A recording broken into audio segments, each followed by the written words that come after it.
So welcome back everyone. As many of you guys may have noticed, racing season is now over. I haven't made a racing video in about 2 weeks or so, maybe a week, I don't know. But yeah, we did race last week, I believe. So not this weekend, but the weekend before that. But I did film a little bit, but we only had 4 birds in the race and the video was a little bit short. And the footage was kind of all over the place, so I didn't really make a video out of it because it wasn't really a fully worthy video.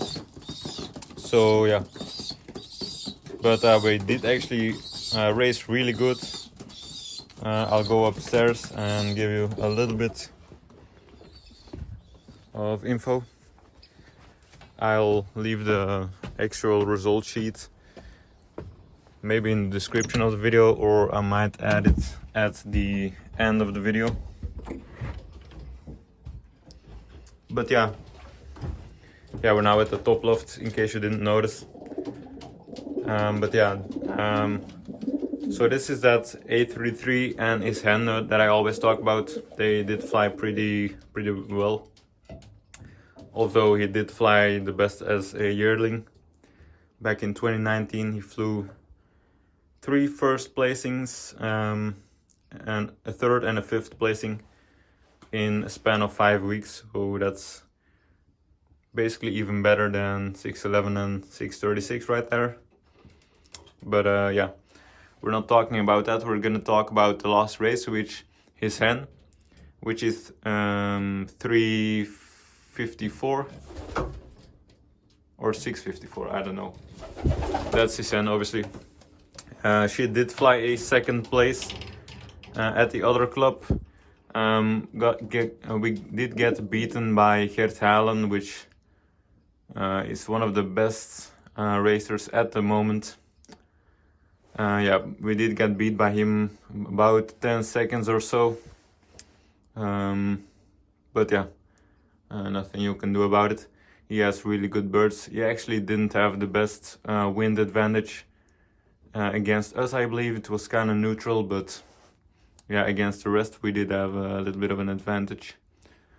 So yeah, she had 2nd place and not that many pigeons in the race anymore, but still a really good result against, yeah, she did get beaten by Gert Halen's pigeon, but yeah, the father of Gert Halen's pigeon got sold for, I believe, more than 100,000 euros to some Chinese guys, so that kind of gives you an idea of the kind of pigeons you're racing against.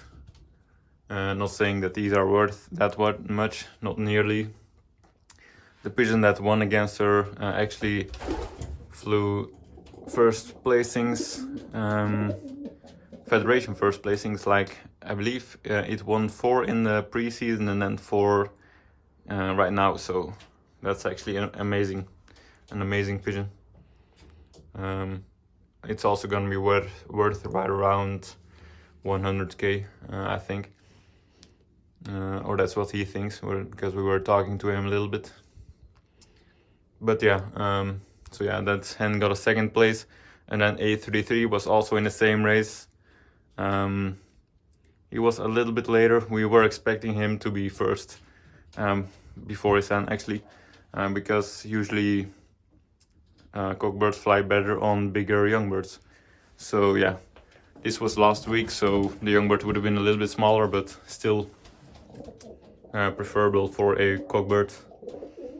But that hen usually doesn't fly the best on like a week old, like older hens fly the best on a week old young birds, but she prefers 2 weeks to 3 weeks for some reason. It was the same like that as a young bird herself. But yeah, some hens are just a little different. So yeah, as you can see, we got quite a few open spots down there and up here for some young birds. Still gonna move him to the breeding loft. So yeah, that's what's been going on in here. The grizzle did return. I made a video about it a while ago. He went missing. We went missing about 3 weeks or something, and he did return. So yeah, we're gonna keep him. And yeah, many of you guys, we did have a pretty good late season for the old birds right here. A decent amount of prizes.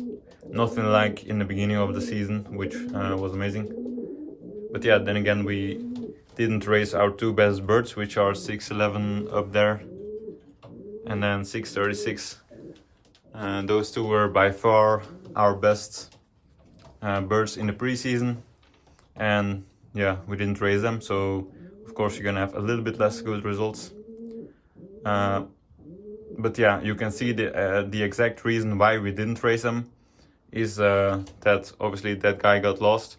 It could have happened to either one of them.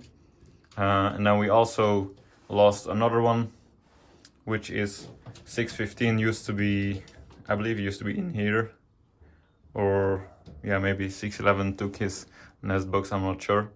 But yeah, we did lose 611 like 615 like maybe a month ago now, 3 weeks, a month ago. So yeah, that's what could have happened to either one of those two, which we didn't want because they're too valuable of birds. So yeah, and then yeah, obviously it doesn't matter as much for the rest, although we don't want him to get lost either. So yeah, we're actually gonna give him a new hen this year or next year. This breeding season, they're two really good birds that just don't really give off kids that are as good as them, so you have to change it up. Sometimes the genes just don't work with each other, so you know, nothing you can do about it except switch them up and try another hen and try another cock bird. So yeah, and that's 650. Yeah, most of these birds are actually do prefer the 200k distance, especially this strain is gonna be one of the main breeders. Like the strain that he came from is gonna be the main line. The strain where she came from, which is a 2-time ace pigeon strain, used to be our main line, but we're gonna try and switch it over to him, or his mother actually. His mother used to be, or still, I don't know if we still have her, we might have her still, but yeah, 833 and that guy have the same mother, which is a really good breeder. And then yeah, we're gonna try to make her line a little bit the main line that we have from our own. And obviously we're gonna try a lot of different bloodlines against ours, which we do every year, but sometimes it works out, sometimes it doesn't. Like that one Geert Lambrechtsen works really well with our strain. And yeah, take a look on here, that's 62, and the one that flew really good in the beginning of the year and then didn't fly good at all. But yeah, we didn't have the best young bird season by any means. One that I think, let's turn on the light because it's kind of dark. But yeah, we tend to have really bad young bird years, but then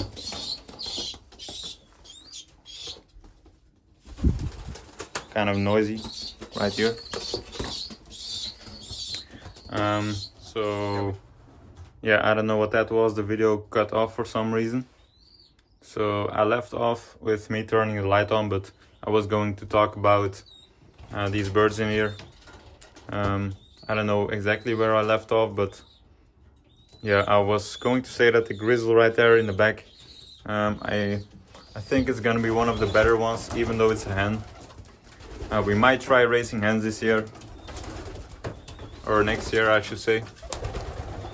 This is one of that little blue bar with the white around its head is one of the main strain ones, or the new main strain.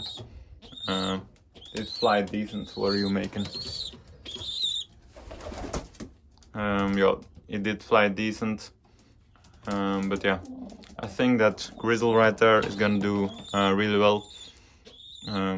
Even though it's a hen, I was thinking it was gonna be a cockbird in the beginning, just to the neck colors and the size, general size, but I think it's gonna be a hen. If you look at the feathers, it wasn't paired up or anything this year as a young bird. A lot of these weren't, but yeah, she wasn't. That's also one of the mainstream ones, I guess. Yeah, usually the blue bars with a little bit of white are gonna be the mainstream ones. So yeah,